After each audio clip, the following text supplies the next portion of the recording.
Hey there again! In this Flyingshapes tutorial, it will be my pleasure to show you how to efficiently select objects and to introduce you to a multi-talented tool, the Gizmo.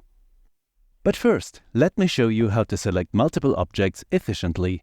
Press and hold the Select button with a little triangle on it, then simply touch all of the objects you want to select, whether it may be control points or, as in this case, curves. Then release the Select button and right at the position of your controller it appears, the one and only Gizmo. This versatile little tool has cones with which you can move the selected object on a specific axis, also rings to rotate objects, and you can use the blocks to scale objects on a specific axis or the yellow corners to scale on all axes at the same time. All the rotation and scaling happens around this center point in the middle of the Gizmo, which is called a pivot point. This way it's very easy to, for example, slightly move the wheelbase of a vehicle real quick. Just grab the appropriate cone of the Gizmo using the grip button with your middle finger on your primary controller, move the controller, release, and done. Now double-click the Select button to deselect. Okay, now let me show you how to create the left half of this seat using the Gizmo. First of all, make sure you have selected all the curves of the objects in the way I just showed you. This time we need the pivot point of the Gizmo in a special position. To achieve that, hover a control point at the exact edge where you wish the seat to be mirrored and briefly click the Select button. The pivot point of the Gizmo is now exactly at that position.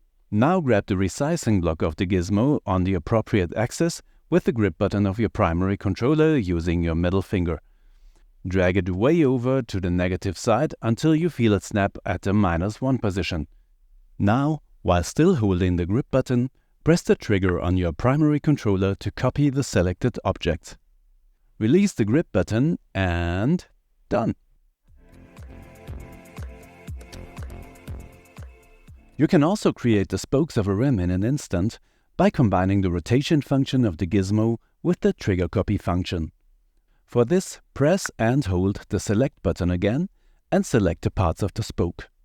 Now, to place the pivot point in the center of the rim, hover the circle and release the Select button while still hovering the circle. This centers the Gizmo and its pivot without selecting the circle.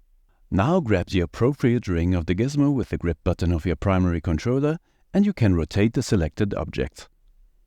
Notice the rotation markers appearing inside the rotation circle. While still holding the grip button, also press the trigger of your primary controller. Now you basically have a copy in your hand that you can rotate independently while the original objects stay in place. Once you reach the desired position for the next spoke, keep holding the grip button and press the trigger once again to place your first copy. Still keep holding the grip, move your controller to the next position and press the trigger again and again to place several more copies, then release the grip button. By the way, moving the controller as far as possible from the Gizmo enables you to rotate more precisely. You can also optimize your C3D surfaces using the Gizmo. Small imperfections like this can easily be smoothed out by moving the C3D pivot. For this, open the Layer menu and select the layer with the desired surface in it by clicking it with the trigger. Then click on the Move Pivot icon with the star on it. Now just move the C3D pivot by using the Gizmo cones until you have a perfect looking surface. You can find more about that in our separate C3D tutorial. Another thing you can do with our multi-talented Gizmo is to move all contents of an entire layer in a very quick way. Once again, open the Layer menu and select the layer with the desired objects in it. While hovering the layer, click the Select button with the little triangle icon on it. If C3D is activated on this layer, it's a good idea to also click the Move Pivot icon with the trigger to keep your C3D surfaces perfectly straight when moving. If you want, you can place the Gizmo somewhere else by briefly clicking the Select button like I'm doing here, then grab one of the cones and move the whole layer at once. Of course, you could also rotate or scale the objects. When you're done, double-click the Select button to deselect. Moving the mirror of a layer is also done with the Gizmo. Move your controller to the mirror until it lights up so it's hovered. Then click the Select button briefly, and once the gizmo appears, move or rotate the mirror to your liking. And last but not least, if you have pictures imported into your Flyingshapes scene, you can move, scale and rotate them in the very same way. And now, without further ado, free your inner gizmo and see you in the next tutorial.